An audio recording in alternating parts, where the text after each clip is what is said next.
Comienza el Catecismo de la Iglesia Católica, un programa dirigido por el Padre Luis Fernando de Prada.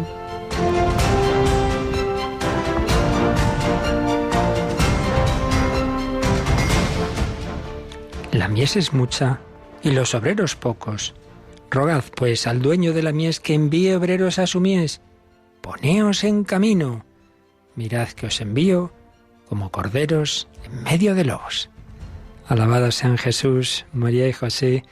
Muy buenos días en este 14 de febrero, que aunque en la tradición popular pues decimos el día de San Valentín, un mártir romano, pero en la liturgia tenemos una fiesta importante, los santos hermanos de sangre y de espíritu, Cirilo y Metodio, copatronos de Europa, porque San Juan Pablo II, como bien sabemos, de una nación eslava, de Polonia, decía, hombre, el único patrono que había entonces de Europa era San Benito, y decía, conviene que veamos que Europa no solo es el occidente, que es también la parte oriental, porque como él decía, la Iglesia debe respirar con los dos pulmones, como fue desde los principios, Oriente y Occidente. Y entonces, pues añadió a San Benito estos hermanos Cirilo y Metodio, que procedentes de la Iglesia griega evangelizaron las naciones eslavas, y además con un gran esfuerzo de lo que llamaríamos hoy inculturación. Fijaos que se habla de los caracteres cirílicos, por el nombre de uno de ellos, Cirilo, porque había muchísimas lenguas eslavas, era un lío y no había manera de entenderse, y hicieron una especie de idioma común con unos caracteres que para traducir el latín y tener esa lengua con la que entenderse, y ahí han quedado caracteres cirílicos, un gran esfuerzo evangelizador que les llevó por Bulgaria, Rumanía, Polonia, Rusia, Yugoslavia, lo que hoy llamábamos, o alguna de estas naciones, a Yugoslavia ya tampoco lo llamamos así. El caso es que por todas esas tierras pues cumplieron esta palabra de Jesús, poneos en camino como corderos en medio de lobos. Tiempos difíciles, siglo IX, se produce el cisma de Oriente con Focio y ellos vieron que ese no era en absoluto el camino. El camino es, en efecto, ese respeto a las peculiaridades de cada pueblo, como hicieron ellos, pero desde la misma fe y desde esa unidad de gobierno, de pastoreo, que viene por aceptar al sucesor de Pedro como cabeza de la Iglesia y a los demás obispos en comunión con él. Pues pedimos por esta Europa tan herida en esas raíces cristianas que lamentablemente en la parte sobre todo occidental ha ido perdiendo. En buena medida se mantienen más en varias de esas naciones de Oriente. Pedimos por Europa, pedimos que también nosotros cumplamos esta palabra, evangelicemos. Bueno, cada época tiene sus problemas, sus dificultades, sus luces y sus sombras. Ellos evangelizaron en ese siglo IX, a nosotros nos toca en este siglo XXI, también como corderos en medio de lobos, con otro tipo de problemas, de dificultades, con una cultura refractaria al cristianismo que se cree que ya se lo sabe, que lo menosprecia en muy buena medida, pero ahí está. Ese testimonio y la fuerza de la oración. Rogad al dueño de la mies que envíe obreros a su mies.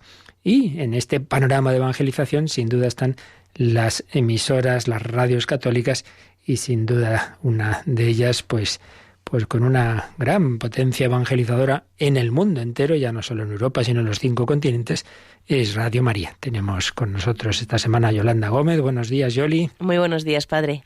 Una chica que desde jovencita quiso ser periodista, trabajar en la radio, que lleva en Radio María casi desde sus inicios y que estará muy contenta porque ayer que celebrábamos en el mundo. El Día Mundial de la Radio.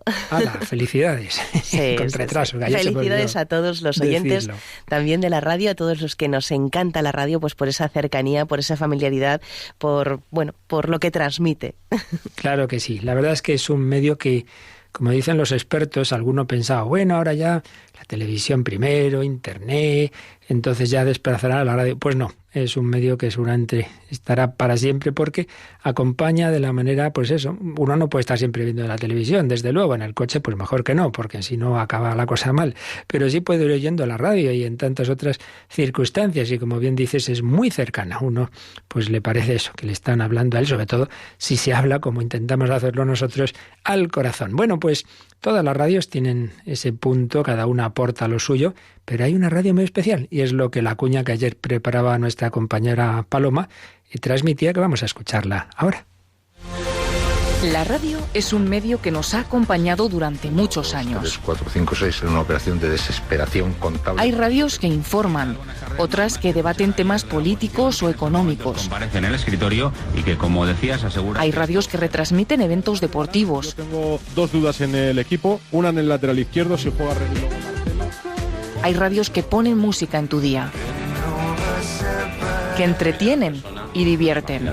En la Real te han dicho, vaya usted a la farmacia. Y hay una radio que cambia la vida. ¿Qué sería mi vida sin ti? Es mi vida entera, Radio María. A daros las gracias eternamente porque me habéis cambiado la vida. Para mí es mi conversión y mi fuerza al día a día. A todos los que hacéis posible la emisora de la Virgen, que nos cambia la vida.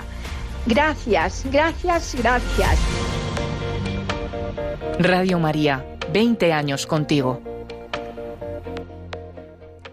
Pues gracias daba esta oyente y gracias damos nosotros porque esta radio es posible gracias a todos y cada uno, a tantísimos voluntarios que desde que empezó esta radio hace 20 años han ido poniendo su esfuerzo, su tiempo, su dedicación, lo están haciendo ahora mismo, a tantas y tantas personas que han rezado y que rezan, a tantos bienhechores, desde el que ha puesto sus céntimos a quien ha puesto sus miles, cada uno según sus posibilidades, y a todos los que, han ido trabajando, y ahora lo estamos haciendo también en esta radio, porque no se trata solamente, que está muy bien, de informar, de divertir, de retransmitir, se trata de dar voz a aquel que cambia la vida, que cambia la vida.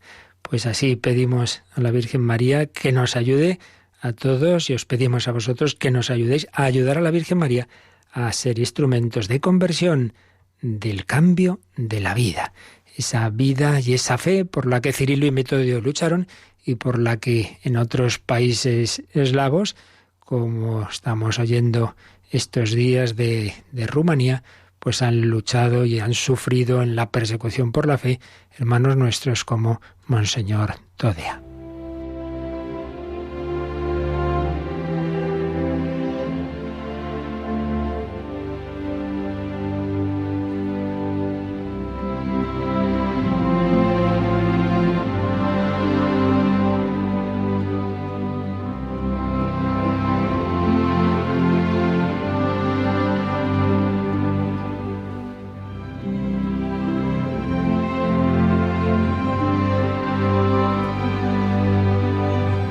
Monseñor Alessandro Todea, sacerdote consagrado clandestinamente obispo en Rumanía bajo el régimen comunista, dependiente de la Unión Soviética en aquellos años posteriores a la Segunda Guerra Mundial.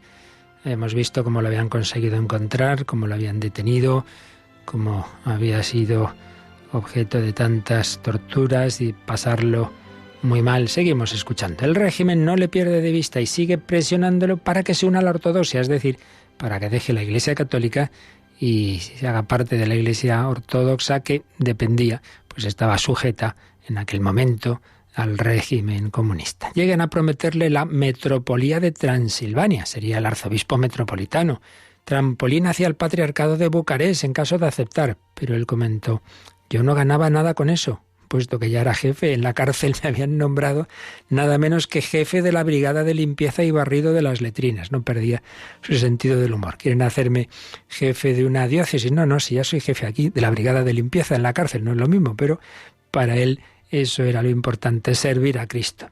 El 28 de febrero de 1955 lo envían a Pitesi, que sirve de laboratorio de pruebas para una de las experiencias más atroces del sistema concentracionario comunista entre 1949 y 1952.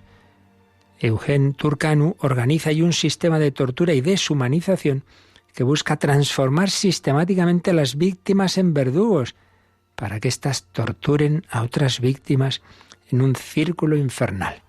Pues ya vemos lo que pasa cuando el hombre prescinde de Dios, se acaba convirtiendo en verdugo de sus hermanos. Según los supervivientes, de allí solo se podía salir o muerto o creyente. Curioso, ¿eh? o muerto o creyente. Después de su estancia en Pitesi, Alessandro Tudela conocerá otros campos y otras cárceles, como la de Ramniku-Saradeg o la de Gerla.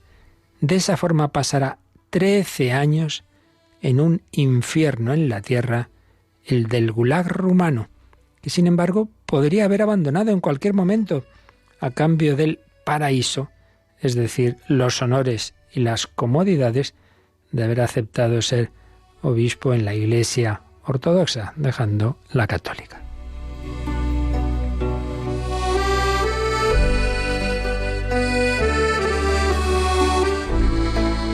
Pero Alessandro Tudela no solamente se negará a abandonar su Iglesia, sino que descubrirá una significación religiosa y humana en su experiencia. Así lo relataba. En todos estos casos es imposible comprender el fenómeno en su totalidad si no tenemos en cuenta, por un lado, la libertad humana y, por otro, la providencia divina, como factores que contribuyen a crear dicho fenómeno. En ciertos momentos la libertad humana se ve sometida a grandes tentaciones por parte de las fuerzas exteriores, pero incluso entonces la providencia divina vela por nosotros. En todas las persecuciones religiosas, uno o varios obstáculos que restringen la libertad humana suelen jugar un papel decisivo. Lo primero que pone a prueba la libertad del individuo es la violencia impuesta a alguien desde el exterior, en contra de su voluntad. Cristo se vio sometido a ese tipo de violencia, así como numerosos papas y un gran número de comunidades cristianas a lo largo de los siglos. Cuando el hombre se ve expuesto a amenazas, surge en él el miedo. Como se explica en la teología moral, el miedo es una constante en la vida humana. Todos los hombres están expuestos al miedo.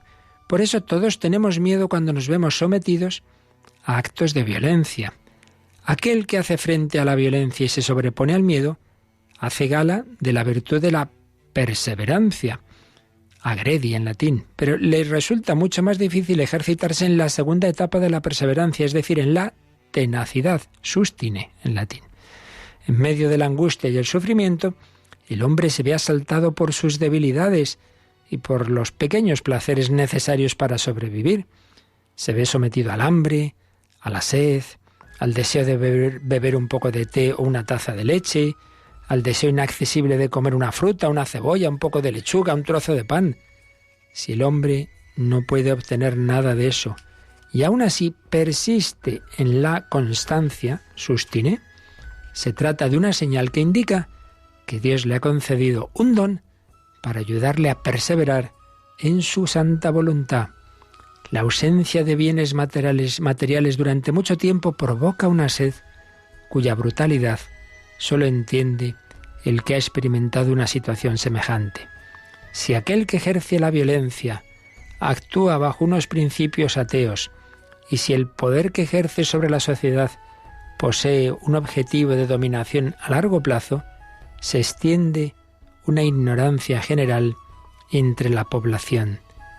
Dicha ignorancia no solo concierne a las verdades sobrenaturales, sino también a las relaciones humanas que normalmente se caracterizan por el respeto mutuo, la honestidad y la práctica de las virtudes naturales. Pues sí, la experiencia que sufrieron durante tantos años esos países, tras el telón de acero que decíamos, pues que han quedado muy marcados en este tipo de relaciones, de virtudes heridas, de miedo, de vivir en la mentira.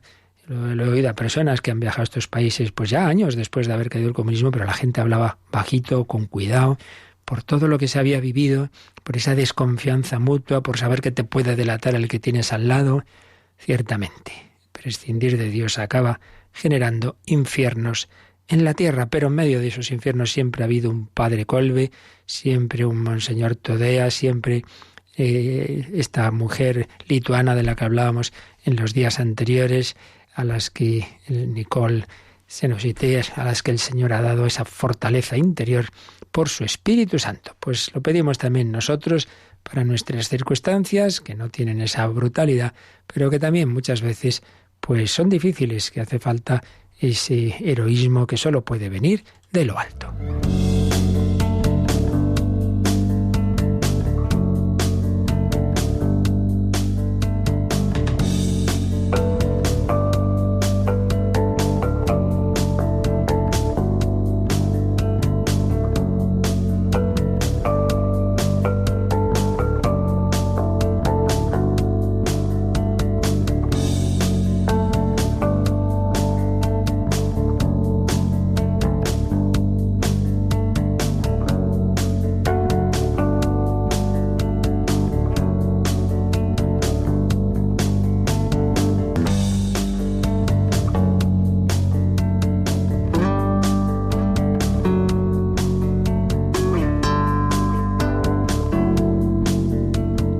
Un hombre que se mantuvo fiel a su fe católica, la habría tenido una vida muy fácil y cómoda, habiendo aceptado el paso a la Iglesia ortodoxa, pero lo que a algunos les parece hoy día, ¡ay, qué maldad!, ¿no? Pues sí, es lo mismo.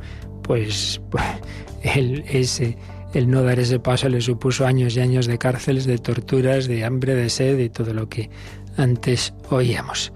La fe católica que han vivido y viven a lo largo de los siglos miles de millones de personas y de la que estamos hablando en el Catecismo, en esta parte del credo, creo en la Santa Iglesia Católica. Estamos viendo los miembros que componen la misma, los 3 grandes grupos, estados de vida. Habíamos visto la jerarquía, obispos, con el Papa a la cabeza, sacerdotes. Estamos ahora en el laicado. Y concretamente habíamos pasado ya a ver cómo todo cristiano, y por tanto también todo laico, participa, según su propia vocación, en esas 3 dimensiones de la misión del Mesías, de Jesucristo: misión sacerdotal, profética y real. Cristo es sacerdote, profeta y rey. Entonces vimos en este primer aspecto de la misión sacerdotal que todo cristiano bautizado, incorporado a Cristo, participa de su sacerdocio, porque lo esencial del sacerdocio común de los fieles, es ofrecer sacrificios. Ofrecían los sacerdotes del Antiguo Testamento. Hoy, sacrificio es tu propia vida, ofrecer toda tu vida en todas sus dimensiones. Hablábamos ayer de la unidad de vida. Cristiano no solo es cristiano cuando va a misa y reza, no, en todo momento de su vida. Por eso debemos ofrecer y vivir unidos a Dios, pues no solo la oración, sino el trabajo, el descanso, la vida familiar, el ocio, todo debe vivirse en el Espíritu Santo. Vida espiritual no solo son los ratos de oración. Vida espiritual debe ser toda la vida humana vivida en el Espíritu Santo. Veíamos que esa vida cristiana, pues ciertamente tiene 2 grandes dimensiones, tiene esos 2 palos de la cruz: ser de Dios, dimensión vertical.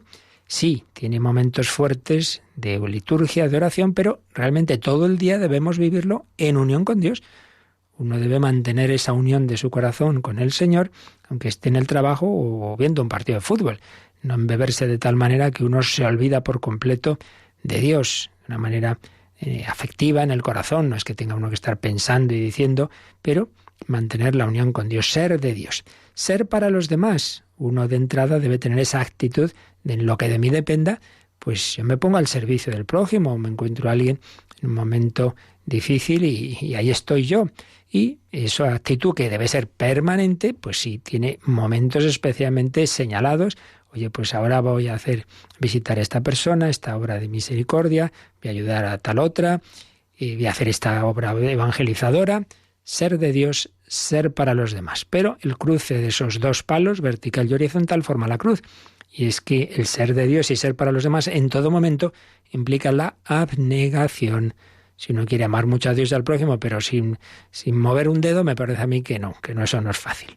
Y eso implica el sacrificio, eso implica muchas veces, oye, que ahora me levanto, que no me apetecía hacerlo y estoy aquí muy a gusto en mi sillón, pero me necesitan.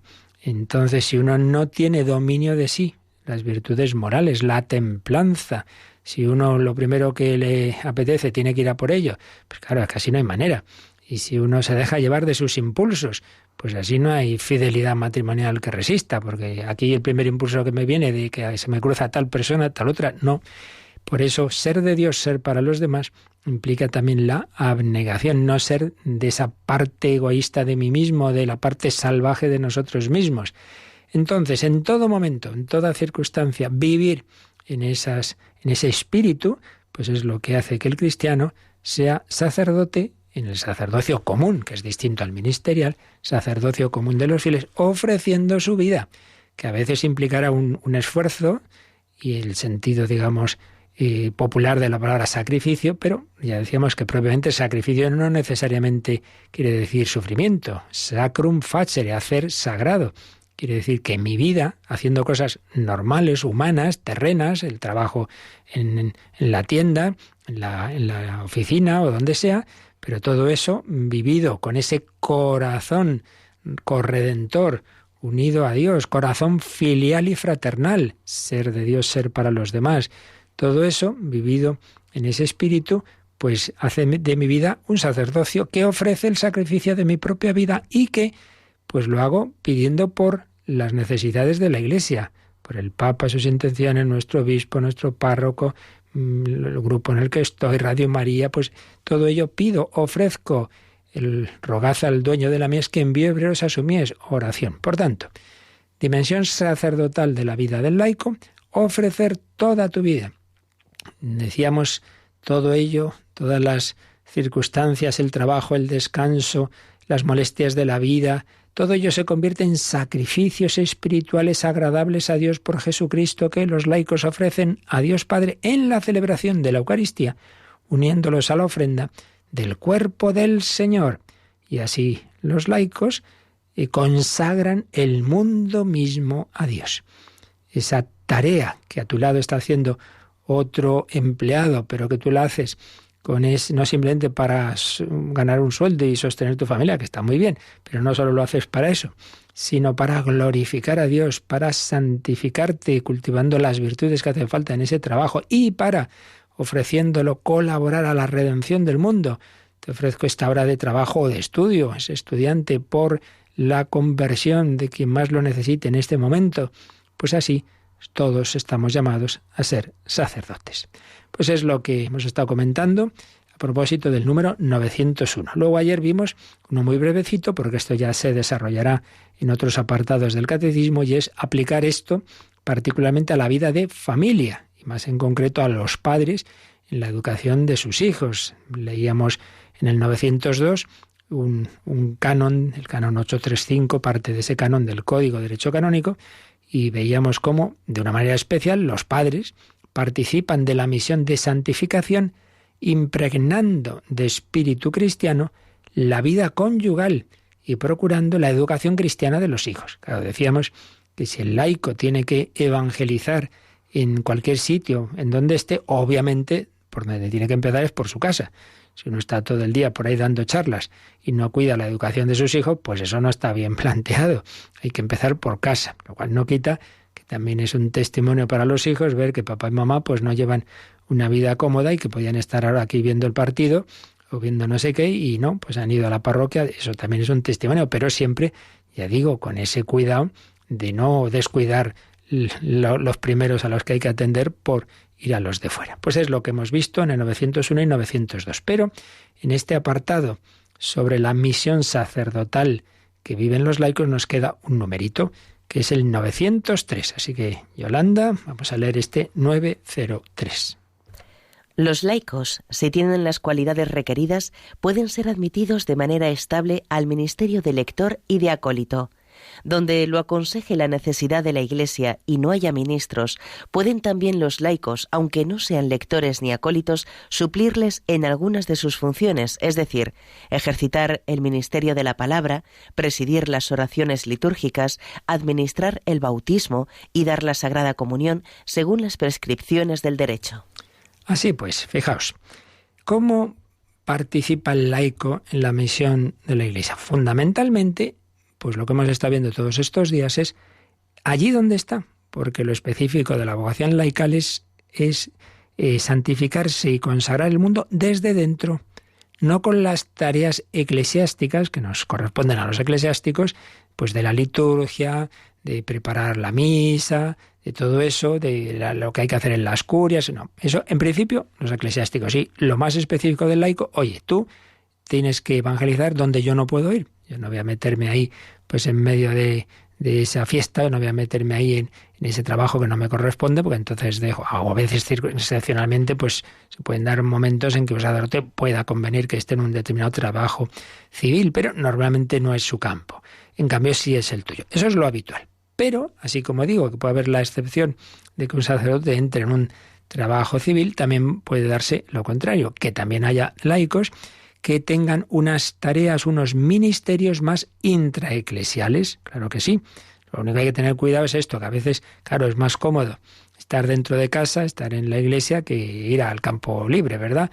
y a veces hay eso, laicos que están todo el santo día, uno dice, bueno, que no tiene otro sitio aquí más que la sacristía y la iglesia, que hay que ir afuera también, ¿no? Pero bueno, de todo tiene que haber en la iglesia. Entonces, lo específico es esa evangelización en medio del mundo, pero también hay laicos que tienen, y además puede unirse al anterior, claro, debe unirse al anterior, el trabajo fuera y dentro de la iglesia.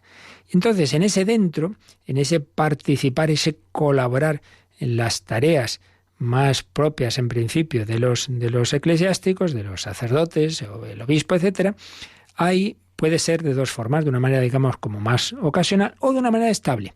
Y ahí es donde entra lo que se llaman los ministerios, que cuando estamos en el seminario y nos vamos acercando al sacerdocio, pues se nos van confiriendo. Pues se te confiere el ministerio de lector. Quiere decir que hay una especial encomienda de que leas la palabra de Dios en las celebraciones, porque te has ido preparando a conocer más la Escritura y a leerla bien. Bueno, pues eso que hacemos los que cuando uno está preparándose a ese sacerdote, también se puede conferir a los laicos. Entonces un laico, pues que lo mismo, que conoce la Escritura, que lee bien, pues puede recibir, el párroco puede decir, oye, pues vamos a darte este ministerio de lector, es decir, que habitualmente los que lean aquí pues tengan este ministerio. Puede ser así, aunque, como digo, y nos ha dicho este número, también puede ser, oye, sin necesidad del ministerio, otra persona con un momento dado pues tiene que leer y ya está. Y el de acólito, esto ya es un paso más, pues lo mismo, en el seminario nos instituían un momento dado, te ibas acercando ya al final de la etapa formativa y antes de la ordenación de diácono está ese ministerio de acólito. ¿Qué hace el acólito? Es ministro extraordinario de la Eucaristía. Quiere decir que cuando no hay suficientes sacerdotes o hace falta llevar la comunión o en misa hay muchísimas personas y para ayudar, pues tienes lo mismo, una especial preparación y encomienda para distribuir la Sagrada Comunión de manera extraordinaria. No tiene sentido que el sacerdote se siente y estando sano, quiero decir, y a dar la comunión los acólitos. Hombre, no, es ayudar si hace falta, pero no en lugar de. Pero está ese ministerio. Y de nuevo lo mismo, puede conferirse de manera estable.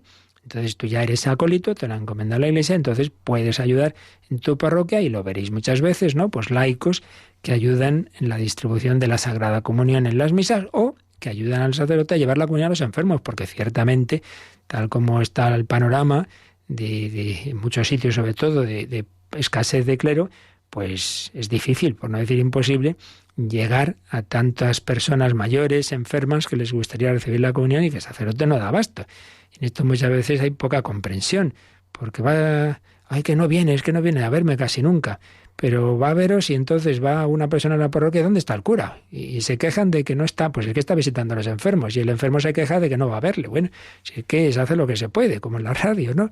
Entonces, y es necesario también colaborar, y entonces hay personas que pueden tener, y está muy bien, este ministerio de lector para ayudar a la lectura de la palabra de Dios y de acólito para ayudar en la distribución de la Sagrada Comunión.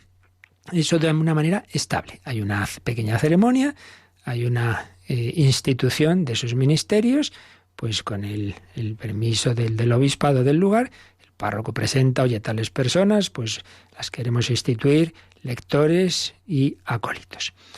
Eso es lo que nos ha dicho la primera parte del número 903, citando el canon 230 del Código de Derecho Canónico.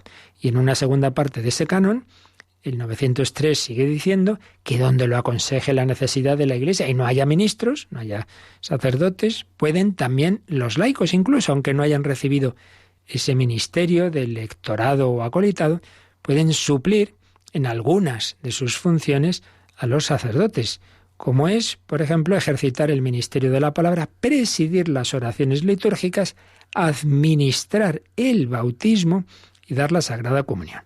Pues hemos entrevistado varias veces en Radio María, recientemente yo a un sacerdote que está misionero en lugares en que un montón de aldeas, de pueblos, y que está él solo, y claro, pues muchas veces solo puede pasar por cada pueblo pues una vez al mes. ¿Y qué pasa los demás fines de semana? Pues tiene laicos preparados que hacen una liturgia de la palabra, que leen las lecturas de ese domingo, que presiden unas oraciones y que distribuyen la Sagrada Comunión.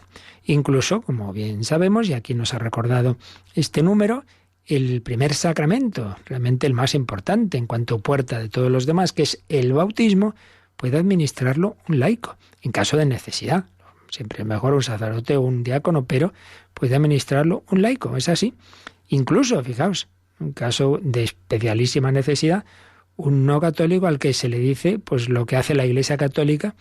Y estoy pensando, una persona que aquí entrevistamos también, un chico japonés que se convirtió y que hoy día es sacerdote, y que por teléfono le explicaba, familiar suyo, cómo bautizar a su abuela, que quería ser católica. Entonces, pues mira, coge el agua tal y cual, pues sí, pero bueno, eso ya es súper excepcional, ¿verdad? Pero aquí lo que se nos habla es de ese cristiano laico que en caso de necesidad puede bautizar. Bueno, enseguida seguimos viendo este aspecto, esta colaboración del laicado, pero vamos a insistir en que lo principal es que toda nuestra vida, todo lo que hagamos, pues esté hecho para la gloria de Dios, y para ello es necesario hacer la voluntad del Señor y vivir todo en ese espíritu de ofrenda, en ese espíritu sacerdotal de he aquí que vengo a hacer tu voluntad, como dice Cristo al entrar en el mundo, nos dice la carta a los hebreos, y como nos propone San Ignacio de Loyola en esa preciosa contemplación para alcanzar amor del final de sus ejercicios: Señor, toma mi voluntad, mi entendimiento, todo yo te lo ofrezco, para que a través de mí puedas seguir haciendo tu obra en este mundo. Vamos a decírselo de una manera musical, ofrecer al Señor nuestra vida.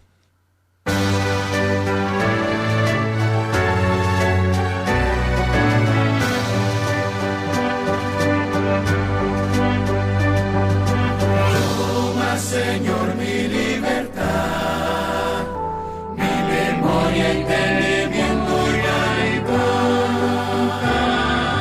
todo mi haber y poseer, tú me lo diste a ti, Señor, lo tomo, todo es tuyo, dispones tú, segundo es voluntad.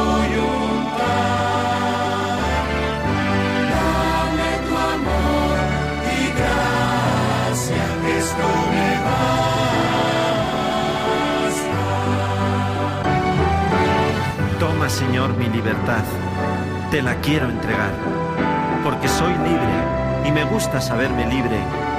Te agradezco, mi Señor, que respetes el don de mi libertad, porque así puedo amarte, puedo seguirte y me siento siempre nuevo en la entrega de mi amor. Toma, Señor, mi libertad, mi memoria, entendimiento y libertad,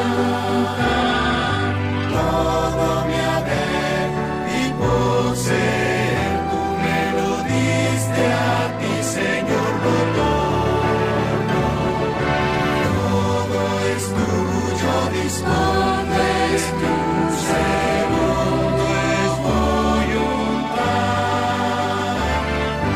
Dame tu amor y gracia, que esto me basta.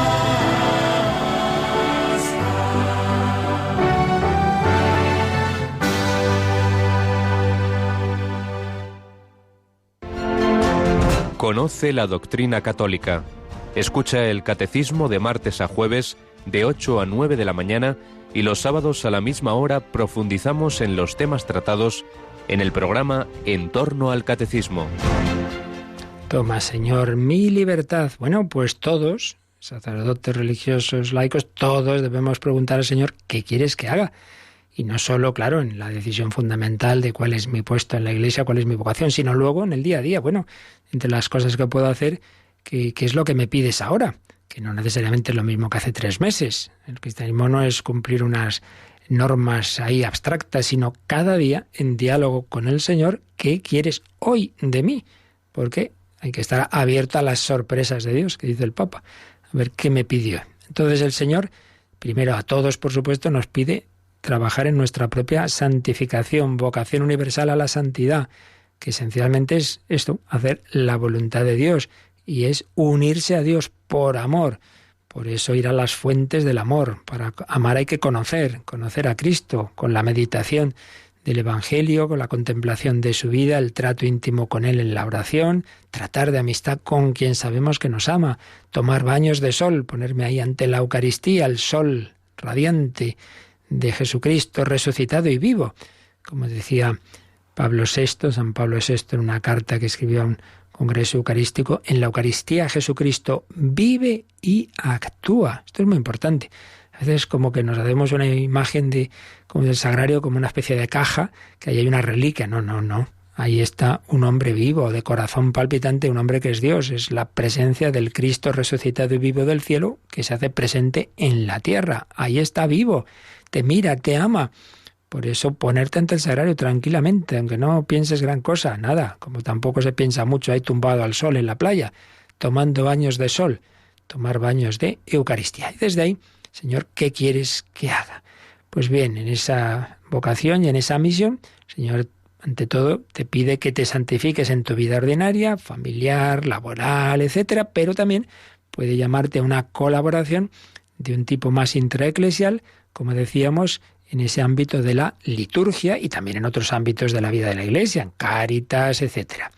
Entonces veíamos en esa parte de la liturgia, en el 903, que existe una colaboración, digamos, como más estable a través de los ministerios del lector y el acólito. Y entonces el catecismo nos dice que para que entendamos más eso de los ministerios podemos anticipar, irnos a un número que ya veremos, si Dios quiere, más adelante, que es el número 1143. Así que vamos a leer este número, 1143.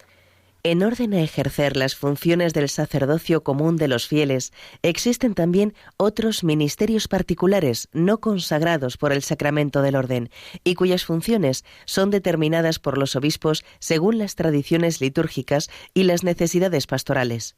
Los acólitos, lectores, monitores y los que pertenecen a la Schola Cantorum desempeñan un auténtico ministerio litúrgico. ¿Veis? Ministerios litúrgicos. Esto no es una novedad de ahora hace 3 meses. Esto es un texto del Vaticano II, Sacrosanctum Concilium. Y por supuesto, cuando hablamos de los laicos, laicos y laicas.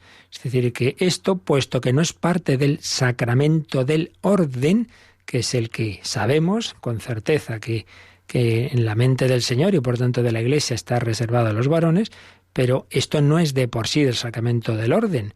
Estos ministerios y por tanto pues no tiene que extrañarnos absolutamente nada que haya mujeres que por supuesto no solo hacen las lecturas, sino que den la comunión en la celebración, o la lleven a los enfermos, que presidan una de estas celebraciones que estamos diciendo. Pues anda, que no hay en misiones, sobre todo religiosas, que hacen las cosas de maravilla en esas comunidades cristianas, como también aquí hemos entrevistado a más de una. Así pues, esos ministerios que de una manera estable, pues precisamente por esa estabilidad y por pedir al Señor una gracia especial, pues se hace esa institución, un rito litúrgico de encomendar de una manera habitual a una persona pues que colabore en la liturgia pues con estas tareas, el lectorado, el acolitado, y luego aquí se han mencionado algunos otros, ¿no? Pues esas moniciones que se pueden hacer en la liturgia, por supuesto el canto, es muy importante, muy importante. La Iglesia siempre ha estimado mucho la dimensión musical, la buena música litúrgica, de la cual pues también tenemos aquí en Radio María programas que nos ayudan a valorar esa música. Pues bien, esto es lo esencial, podríamos seguir mucho más, claro, pero el Catecismo nos da lo esencial de cada aspecto de este apartado, concretamente de la participación de los laicos en la misión sacerdotal de Jesucristo. Pero son 3 funciones las que estamos viendo de Cristo que participa el cristiano y el cristiano laico: la sacerdotal, la profética y la real. Así que vamos a pasar a la segunda, a la misión profética, la participación de los laicos en la misión profética de Cristo. Y ello empieza en el Catecismo con el número 904. Así que vamos con él, Yoli. Cristo realiza su función profética no solo a través de la jerarquía, sino también por medio de los laicos. Él los hace sus testigos y les da el sentido de la fe y la gracia de la palabra. Y cita el Catecismo una frase del gran doctor de la Iglesia, Santo Tomás de Aquino. Enseñar a alguien para atraerlo a la fe es tarea de todo predicador e incluso de todo creyente. Así pues, alguno quizá diga, uy, eso de que voy a ser profeta es que voy a anunciar el futuro. No, ya hemos dicho varias veces que profeta, profete, el que habla en nombre de otro, el que habla en nombre de Dios, no necesariamente es hablar, anunciar el futuro. Ahí viene la cosa de que esos grandes testigos del Antiguo Testamento que llamamos los profetas, pues sí, con frecuencia Dios les daba también un conocimiento que hablaran de aspectos futuros, pero no necesariamente, eso no es lo esencial, ni mucho menos. Lo esencial es eso, que Dios encomienda una palabra que tú tienes que decir. Oráculo del Señor, os digo lo que me ha dicho el Señor, no lo que a mí se me ocurre. El verdadero profeta, como veíamos en tantos casos del Antiguo Testamento, por ejemplo el profeta Jeremías, que al pobre le daban palos por todos lados, decía, si yo hago lo que me ha dicho el Señor que os diga, esto no son cosas mías, yo qué culpa tengo, transmito la palabra de Dios. Pues bien, esa función la tenemos que hacer todos. Por eso nos ha dicho este número, citando una vez más la Lumen Gentium, concretamente el número 35, que Cristo, el profeta del Padre, la palabra hecha carne, ya no es un mero hombre inspirado por Dios puntualmente, sino una humanidad asumida hipostáticamente, como vimos en su día, por la segunda persona de la Trinidad, que es precisamente el Logos, la palabra, la expresión, la idea del Padre. Esa palabra hecha carne es Cristo y por tanto es el profeta por antonomasia. Pues bien, Cristo prolonga su palabra en la historia, en el tiempo y en el espacio a través de su cuerpo místico. Él solo pudo vivir terrenamente en una época concreta, hace 20 siglos, en un espacio concreto, en Israel, pero Él quiere caminar no solo por aquellas tierras, sino por España, América, Asia, por todos los lugares, y para ello lo hace a través de su cuerpo místico. Te llama a ti y a mí para hacerle presente en nuestro mundo y para hacer presente su palabra. Por eso dice que Cristo realiza su función profética, el anunciar el Evangelio, no solo a través de la jerarquía, por supuesto, son los primeros que deben hacerlo, sucesores de los apóstoles, hizo al mundo entero, pero también por medio de los laicos. Tú también estás llamado a hacer presente la palabra de Cristo, también por medio de los laicos. Él los hace sus testigos y les da el sentido de la fe y la gracia de la palabra. Pues claro que sí, y fijaos que esto muchas veces ha ocurrido, que el pueblo cristiano, con ese sentido de la fe del que nos habló el Catecismo al principio, de hecho aquí recuerda que algo de esto vimos en el número 92 del Catecismo, pues ese pueblo cristiano ha intuido a veces antes que los teólogos que se han enredado en determinadas verdades, como por ejemplo la Inmaculada Concepción. Todavía había teólogos que decían, no acabo yo de estar muy seguro de que sea así, y el pueblo de Dios, pero ¿cómo no va a ser, hombre? ¿Cómo no va a ser inmaculada la Virgen María? Pues sí, el Señor da el sentido de la fe a las personas humildes y buenas, porque esto más que cosa de haber leído mucho y ser muy inteligente es cosa de humildad, y Dios ilumina tantos corazones como hizo en el Antiguo Testamento con Simeón y Ana, que vieron que ese niño era el Mesías. Pues hoy también el Señor llama a ser profetas, pues a lo mejor esa abuelita analfabeta, pero que sabe lo más importante, que no sabe el nieto, que sabe mucha informática y muchas tonterías, pero no sabe el sentido de la vida. Ella también tiene que ser esa profeta, como la profetisa Ana. Les da el sentido de la fe y la gracia de la palabra. Así pues, tú estás llamado a ser sacerdote y profeta, porque hemos oído lo que decía Santo Tomás, enseñar a alguien para traerlo a la fe, para invitarle a vivir en la fe, es tarea de todo predicador y de todo creyente. No, esto que lo haga el sacerdote, hombre, pues a lo mejor tú no lo vas a explicar como sacerdote, pero tú puedes decir tu palabrita, tu ejemplo, tu consejo, como no, que no vas a poderlo hacer. De esto también, evidentemente, habló la exhortación Christi Fideles Laici. Vamos a leer el párrafo en el que introducía este aspecto de la dimensión profética de la vida del laico. En el número 14 dice esta exhortación postsinodal sobre el laicado de San Juan Pablo II. La participación en el oficio profético de Cristo, que proclamó el reino del Padre con el testimonio de la vida y con el poder de la palabra, habilita y compromete a los fieles laicos a acoger con fe el Evangelio y a anunciarlo con la palabra y con las obras, sin vacilar en denunciar el mal con valentía. Aquí hay otro aspecto de la dimensión del profeta. ¿Cuántas veces el profeta del Antiguo Testamento denunciaba cosas que se estaban haciendo mal y por eso le llegaban los palos? Claro, como por supuesto le pasó a Juan Bautista. Podía haberse callado y no haber dicho nada de que Herodes estaba con la mujer que no era suya, pero no se calló. Y claro, eso le costó el cuello. Dimensión profética dice, así como Cristo proclamó el reino con el testimonio de la vida y el poder de la palabra. Claro, primero hay que intentar vivir lo que uno predica. Si no, pues como dicen en los pueblos, una cosa es predicar y otra es dar trigo, ¿verdad?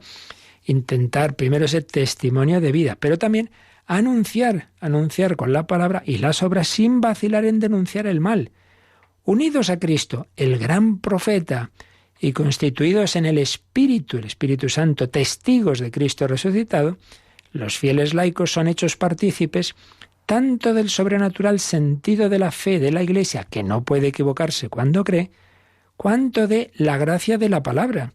Son igualmente llamados a hacer que resplandezca la novedad y la fuerza del Evangelio en su vida cotidiana, familiar y social, como también a expresar con paciencia y valentía, en medio de las contradicciones de la época presente, su esperanza en la gloria, también a través de las estructuras de la vida secular. Por tanto, estás llamado a ser profeta.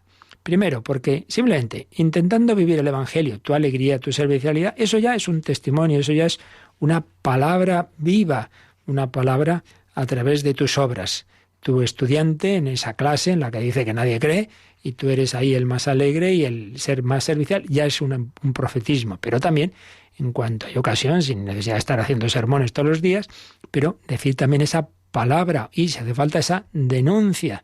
Y así, pues movidos por el Espíritu Santo, estás llamado a hacer que resplandezca en esa clase, en esa oficina, en ese trabajo, la novedad y la fuerza del Evangelio en tu vida cotidiana. Pues esto es lo más propio del laico, que en la vida ordinaria, familiar y social, está llamado a expresar en medio del mundo las estructuras de la vida secular, llamado a expresar esa palabra de Dios. Bueno, seguiremos profundizando en este número y en los que vienen después sobre esa dimensión profética de la vida de la Iglesia, pero vamos a dejarlo aquí porque teníamos alguna consulta pendiente y también nos recuerdan ahora cómo podéis hacerlo a través del teléfono o del correo electrónico.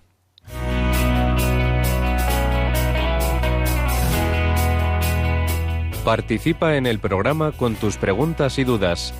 Llama al 91005-9419. 91005-9419. También puedes escribir un mail a catecismo@radiomaria.es. catecismo@radiomaria.es.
Sancte Spiritus, todas las lenguas del mundo invocando al Espíritu Santo en este canon de TC. Ven Espíritu Santo, solo en el Espíritu Santo podemos vivir esa vocación a la santidad, esa dimensión sacerdotal y esa dimensión profética, hablar en el nombre del Señor. Gema de Sevilla nos escribía ayer que le había ayudado al programa, especialmente el programa de ayer, y los comentarios sobre la familia, y compartían la alegría de que en el fin de semana pasado habían entronizado al Sagrado Corazón de Jesús en casa.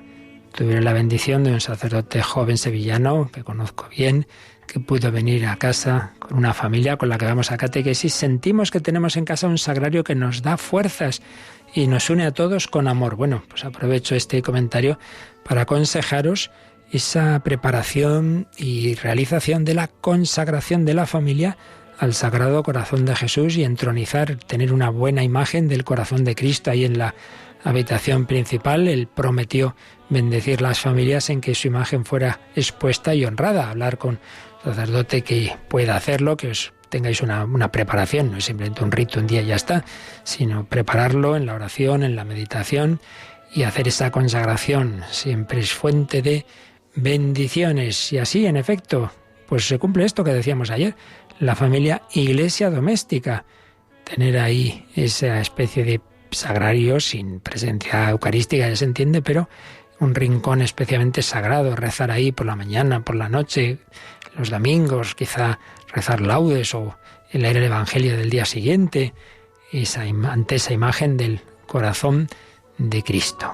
Y más en este año, centenario de la consagración de España, año jubilar en Getafe, pues puede ser un momento muy indicado. Veni Sancte Spiritus.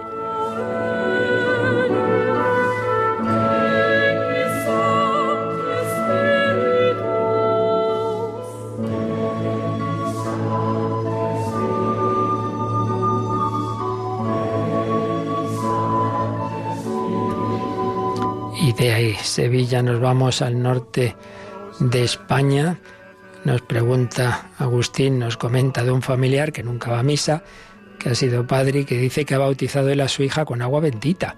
Dice, oye, esto no es una forma de tomar los permisos extraordinarios para hacer las cosas a nuestra manera sin darse las condiciones. Pues me temo que sí. Una cosa es lo que hemos dicho antes, y claro, cuando una circunstancias extraordinarias en un sitio en que no hay sacerdotes o peligro de muerte, en que ha nacido ese niño y está en el hospital, no encuentras al capellán, pues claro, coge el agua y lo bautizas tú. Bien, eso es lo extraordinario, pero hacerlo así porque sí, sin necesidad, para no ir a la parroquia, pues es una barbaridad, evidentemente. Válido puede ser el bautismo, pero no son formas de hacerlo. Y entonces, en efecto, lo que hemos dicho no justifica el que se haga de esta forma así porque sí.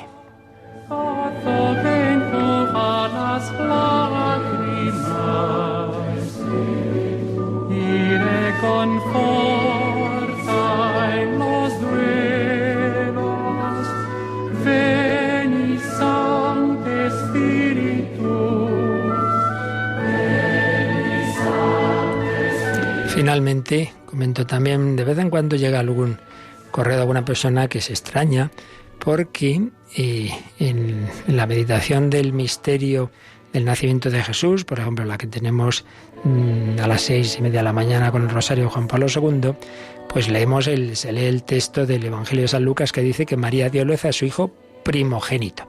Alguna persona escandalizada, primogénito, como entonces que la Virgen tuvo más hijos, es una herejía, pero vamos a ver, por Dios, eso primero es lo que dice el Evangelio, no lo hemos puesto nosotros, y se lee todos los años cuando llega la Navidad.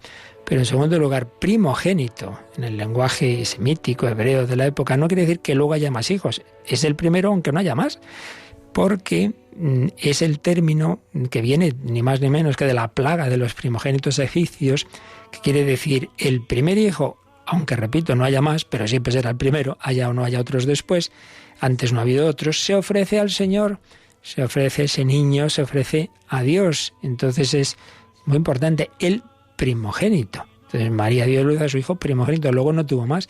Fijaos hasta qué punto esto es verdad, que como muchas veces ocurre, la arqueología ha dado la razón a lo que creemos. Hace ya años apareció en Israel una tumba de una mujer judía, y en la tumba una inscripción que decía: murió al dar a luz a su hijo primogénito. Obviamente, si murió al dar a luz a su hijo primogénito, es que no tuvo más.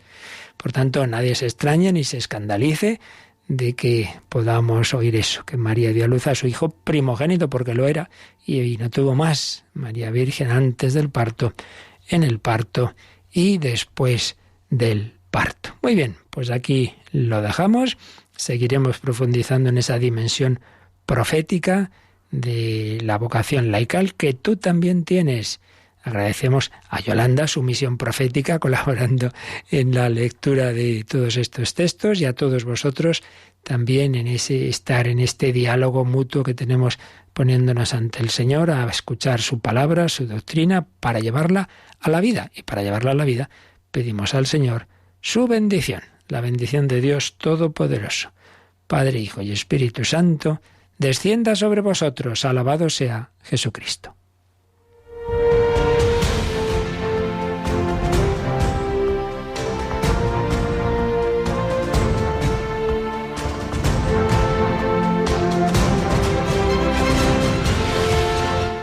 Han escuchado en Radio María el Catecismo de la Iglesia Católica, un programa dirigido por el Padre Luis Fernando de Prada.